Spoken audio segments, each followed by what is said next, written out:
My father's voice boomed through the microphone, echoing across the waterfront venue.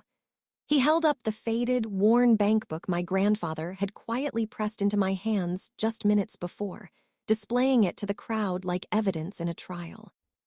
He didn't just ridicule it. He dropped it directly into an ice bucket filled with melting champagne. The guests erupted in laughter, a sound that felt like broken glass scraping against my skin. I didn't cry out. I didn't freeze. I plunged my hand into that freezing slush, ruining the silk of my wedding gown to rescue those soaked pages, and left that venue without a backward glance. Before I tell you what those damaged, waterlogged pages actually contained, and how I used that information to dismantle my father's fraudulent kingdom piece by piece, tell me something in the comments below. What's the cruelest thing a family member has ever done to you during what should have been a celebration? I'm reading every single response. 72 hours later, I walked through the entrance of First Commonwealth Bank in downtown Philadelphia. The lobby radiated old wealth, all polished granite and hushed conversations, a world away from the spectacle I'd abandoned in Cape May. I carried the bankbook sealed inside a clear plastic bag. The pages were wrinkled and discolored with champagne stains, looking exactly like the worthless trash my father had declared it to be. My name is Alina. I'm 28, and I've mastered the art of becoming invisible. As an emergency room nurse, it's a survival skill. I know how to disappear into the background while physicians shout orders and patients fight for their lives. I know how to carry secrets without buckling under their weight. But standing there in my second-hand jacket, waiting for the young bank employee to finish whatever she was typing, I felt completely exposed. I need to verify the balance on this account, I said, sliding the bag across the polished counter. It was given to me as a gift. The teller, a woman who couldn't have been older than 22, lifted it with obvious reluctance, her expression suggesting she'd been handed something contaminated. She entered the account number, clearly anticipating an error notification or a zero balance. Then she went completely still. Her fingers froze above the keyboard. She stared at the screen, leaning closer, and every trace of color drained from her features. "Ma'am," she whispered, her voice unsteady, "please don't leave, stay right here." She didn't activate any visible alarm, but the effect was identical. Within moments, the branch manager and another man in an immaculate suit, the regional vice president, were moving rapidly toward my position.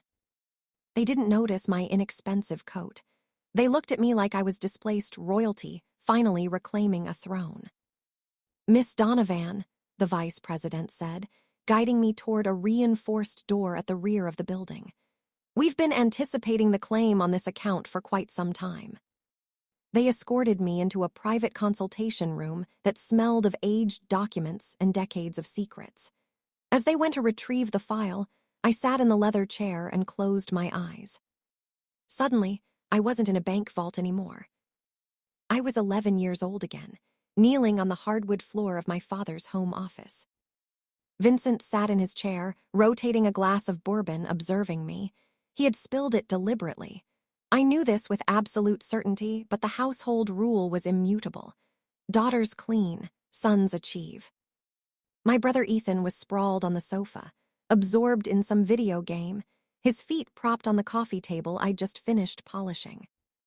"You missed a section, Alina," Vincent said quietly. He never raised his voice. He preferred witnesses for his cruelty.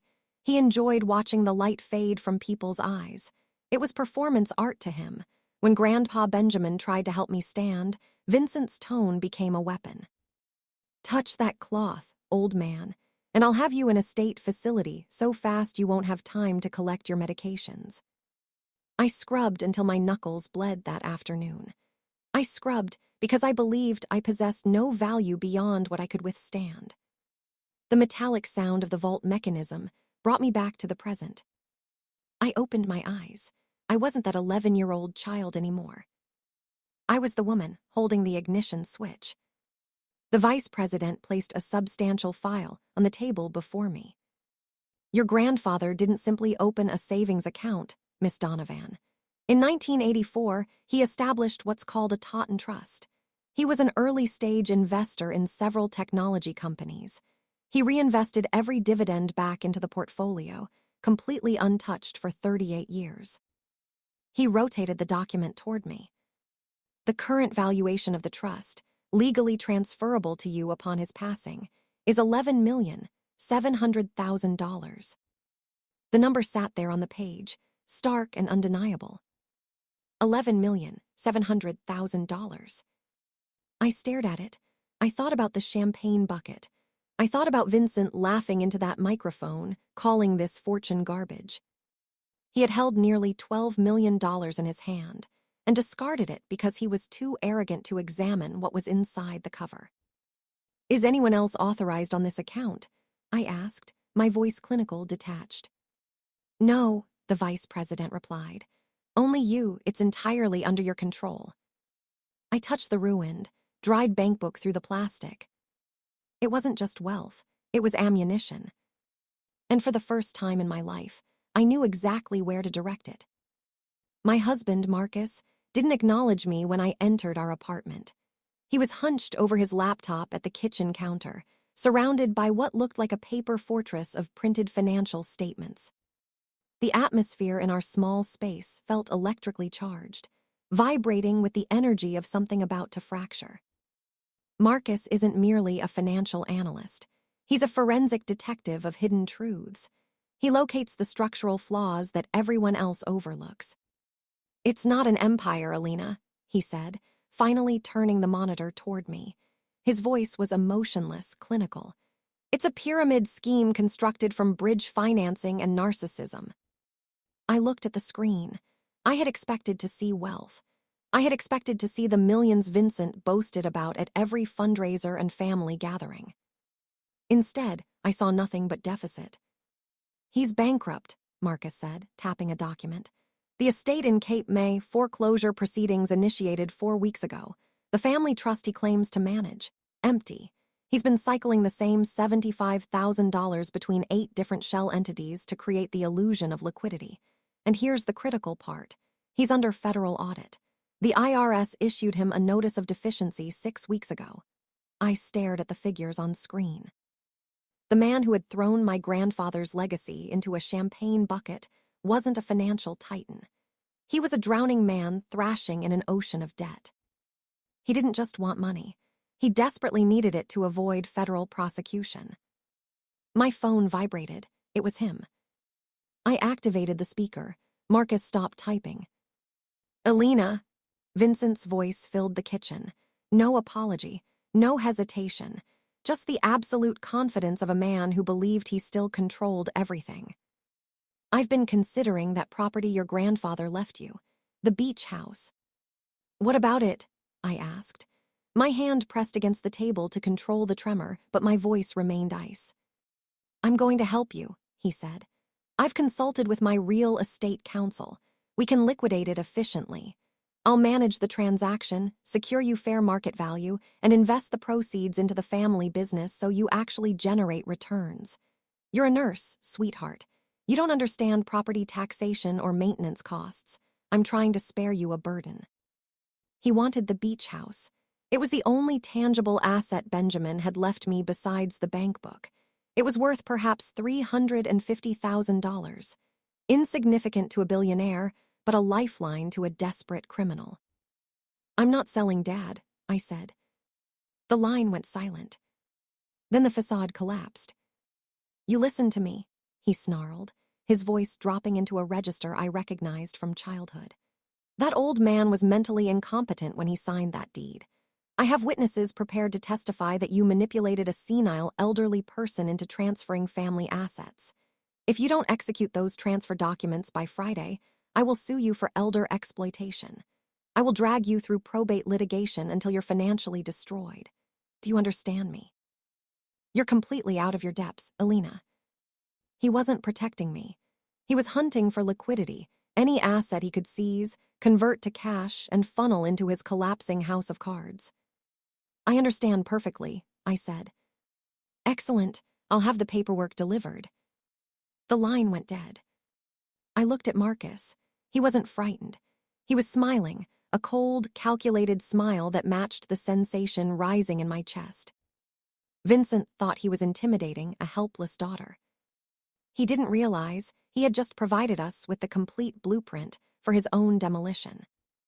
He was desperate, and desperate people make fatal errors. I waited a full day before returning his call.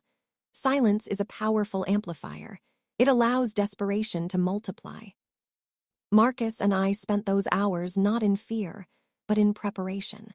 We didn't retain an attorney to contest the sale of the beach house. We hired a document specialist to create a portfolio of fabricated investment records. When I finally dialed Vincent's number, I delivered the performance of my life.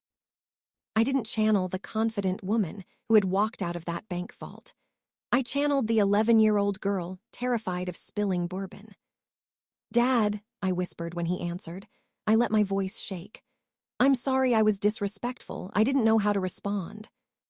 "You should be sorry," he snapped. But the hostility had dulled slightly. He was listening. "It's not just the beach house," I said, pitching my voice to the precise frequency of naive panic. "I went to the bankbook. It wasn't empty." The line went completely silent.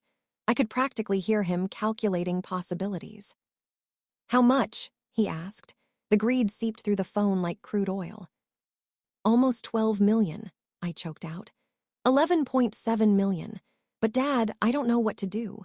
The bank representative started discussing capital gains taxation and federal reporting requirements, and I think I'm in serious trouble. If the IRS discovers I have this, they'll take half of it. I don't know how to protect it." It was perfect bait. I handed him exactly what he believed about me, that I was weak, incompetent, and incapable of wielding power. And I handed him exactly what he needed: a massive injection of capital to cover his own criminal exposure. "Listen very carefully, Alina," he said. His voice transformed instantly from aggressor to savior. It was terrifying. "Do not execute anything with the bank. Do not consult any attorneys. You bring that documentation to me. I can shelter it under the family trust structure. We can classify it as a pre-existing legacy asset. It's complex, but I can eliminate the tax liability. I'm doing this to protect you, sweetheart." Protect me. He wanted to absorb the inheritance completely to plug the holes in his sinking vessel. Can we do it soon?" I asked. "No," he said too quickly. He needed time to prepare fraudulent transfer documents. "I have the Entrepreneur of the Year Gala Saturday night in Philadelphia. Perfect timing. Bring the documents there. We'll execute everything in the executive suite before the presentations. I'll announce the expansion of the family foundation. It'll appear completely legitimate."